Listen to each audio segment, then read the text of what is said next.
আসসালামু আলাইকুম। দেশ এবং দেশের বাহির থেকে আমার এই ভিডিওটা যারা দেখছেন আপনাদেরকে আন্তরিক শুভেচ্ছা এবং অভিনন্দন। আপনাদের সাথে আছি আমি জসিম। এটা আওয়ামী লীগের জন্য একটা গুড নিউজ বা আওয়ামী লীগের জন্য একটা খুশির সংবাদ। যারা আওয়ামী লীগকে সাপোর্ট করে বা আওয়ামী লীগ নেতাকর্মীদের জন্য এটা একটা অনেক বড় সুখবর। 5ই আগস্টের পরে বাংলাদেশের সাবেক প্রধানমন্ত্রী শেখ হাসিনা সেফ এক্সিটে উনি ভারতে চলে যান। এখনও উনি ভারতে অবস্থান করছেন, কিন্তু এরই ভিতরে ইন্ডিয়ায় একটি বেসরকারি চ্যানেলে চাঞ্চল্যকর তথ্য প্রকাশ পেয়েছে। ইন্ডিয়ার বিদেশমন্ত্রী জয়শঙ্করের সাথে বাংলাদেশের সাবেক প্রধানমন্ত্রী শেখ হাসিনা একটা মিটিং করেন। এই মিটিংয়ে শেখ হাসিনা ইচ্ছা পোষণ করেছেন উনি দেশের বাহিরে 2-4টা দেশে সফর করতে চান। তার ভিতরে একটা নাম উনি উল্লেখ করে বলেছেন উনি রাশিয়া সফর করতে চান, এবং ওনার দল আওয়ামী লীগকে নিয়ে এবং ওনার রাজনৈতিক নিয়ে, এবং উনি বাংলাদেশের এখনও সংবিধান অনুযায়ী উনি এখনও বাংলাদেশের প্রধানমন্ত্রী, ওটা উনি স্বীকার করেন। এই অনুযায়ী উনি গিয়ে কিছু রাজনৈতিক আলাপ আলোচনা বা কূটনীতিক মাধ্যমে একটা সমাধান আনতে চান। ভারতের বিদেশমন্ত্রী জয়শঙ্কর বলেছেন যদি এটা ওনাদের সরকারের সাথে আলাপ আলোচনার মাধ্যমে যদি এটা পসিবল হয় তাহলে শেখ হাসিনাকে ভারত থেকে অন্য অন্য দেশের সফরে পাঠাবেন। এটা একদম 100% নিশ্চিত আপনি থাকেন।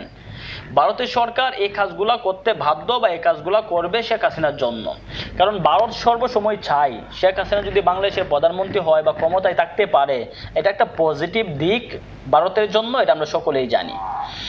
যদি এতটাই পছন্দের না হইতো শেখ হাসিনা, তাহলে শেখ হাসিনাকে 5ই আগস্টের পরে সারা দুনিয়ার যখন কেউ তাকে রাখতে চায় না বা কোনো দেশকে উনি চয়েস করেন না, উনি চয়েস করেছেন ভারতকে, ইন্ডিয়াকে।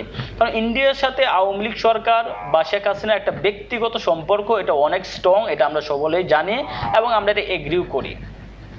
শেখ হাসিনা স্পষ্ট বলেছেন উনি রাশিয়ায় যেতে চান এবং রাশিয়ার রাষ্ট্রপতি ভ্লাদিমির পুতিনের সাথে উনি কথা বলতে চান। বাংলাদেশের সংবিধান অনুযায়ী এখনও শেখ হাসিনা প্রধানমন্ত্রী আছেন, এটা শেখ হাসিনা নিজে স্বীকার করেছেন এবং উনি এটা বিশ্বাস করেন। এবং অন্যান্য দেশে যারা প্রধানমন্ত্রী আছে তারাও এটা বিশ্বাস করে বাংলাদেশের সংবিধান অনুযায়ী এখনও শেখ হাসিনা প্রধানমন্ত্রী অবস্থায় আছেন এবং উনি দায়িত্বরত অবস্থায় আছেন। শেখ হাসিনার বক্তব্য হয়েছে বাংলাদেশের কিছু অসৎ মানুষ এবং জঙ্গলি গোষ্ঠী যারা আছে তারা একত্রিত হয়ে একটা আন্দোলন করে, যে আন্দোলনে শেখ হাসিনা ইচ্ছা করলেই কোনো একটা পক্ষ নিতে পারতো, ইচ্ছা করলেই অ্যাকশন নিতে পারতো, কিন্তু উনি কোনো অ্যাকশন নেন নাই, উনি কোনো কোন কারাফি দেখতে চান নাই, যার জন্য উনি দেশের বাহিরে চলে যান স্ব ইচ্ছায়।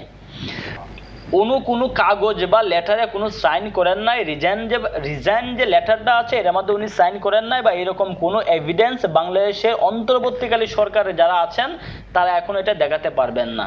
সেই অনুযায়ী এখনও শেখ হাসিনা বাংলাদেশের প্রধানমন্ত্রী।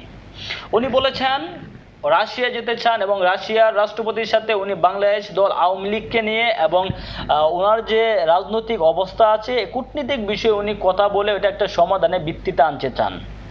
এখন ভারত এটা স্ব ইচ্ছায় ওনাকে ভারতের নিজেদের ফ্লাইটে করেই ওনাকে বিদেশে সফর করার জন্য আগ্রহী প্রকাশ করেছে, কিন্তু এখানে কিছু বাধা সৃষ্টি হয়েছে। যে বাধাটা হচ্ছে ইন্ডিয়ার বিরোধী পার্টির দল রাহুল গান্ধী कांग्रेसের একজন নেতা, উনি বলেছেন नरेंद्र मोदी सरकार अब क्या करना चाहता है, अब चाहता है बांग्लादेश और इंडिया में जितना भी अभी थोड़ा सा संपर्क हुआ ये भी आप विनाश करना चाहता है। दुनिया में कोई भी देश को शेख हसीना को जगह नहीं दिया, आप इंडिया में जगह दिए, आप उसको फ्री में बैठा रहा है, खाना खिला रहा है, सब कुछ कर रहा है। अभी उसको विदेश जाने का लिए इंडिया सरकार का पैसा खर्चा करने का बाद आप उसको विदेश भेजेगा। आप उसको विदेश भेजेगा तो आपको क्या होगा, बांग्लादेश और इंडिया में जो संपर्क है वो विनाश हो जाएगा। এই যে একটা কথা বলছে, কথা কিন্তু একদম সত্যি কথা বলছে, কারণ অনেকেই দলীয়ভাবে ভারতের ভিতরে এটা অনেকটাই সমালোচনা করতেছেন। ওনারা বলতেছেন এমন একটা লোকরে আপনারা ভারতের ভিতরে জায়গা দিয়েছেন, যেই লোকটাকে বিশ্বের কোনো দেশে জায়গা দেয় না, এটাকে আপনারা ইন্ডিয়া জায়গা দিয়েছেন এবং ওনাকে আপনারা ফ্রি খাওয়া পড়া থেকে টাকা থেকে শুরু করে সব কিছু দিচ্ছেন সরকারিভাবে, এবং আপনারা সরকারি টাকা নষ্ট করে ওনাকে বিদেশ সফর করার জন্য আপনারা রাজি হয়ে গিয়েছেন বা ওনাকে পাঠাবেন, এরকম আপনারা প্ল্যানিং বা পরিকল্পনা করছেন। এটা ইন্ডিয়া এবং বাংলাদেশের সম্পর্কের ভিতরে আরেকটা বড় ফাটল সৃষ্টি করবে বা ক্রিয়েট করবে, এটা কোনো নিঃসন্দেহ।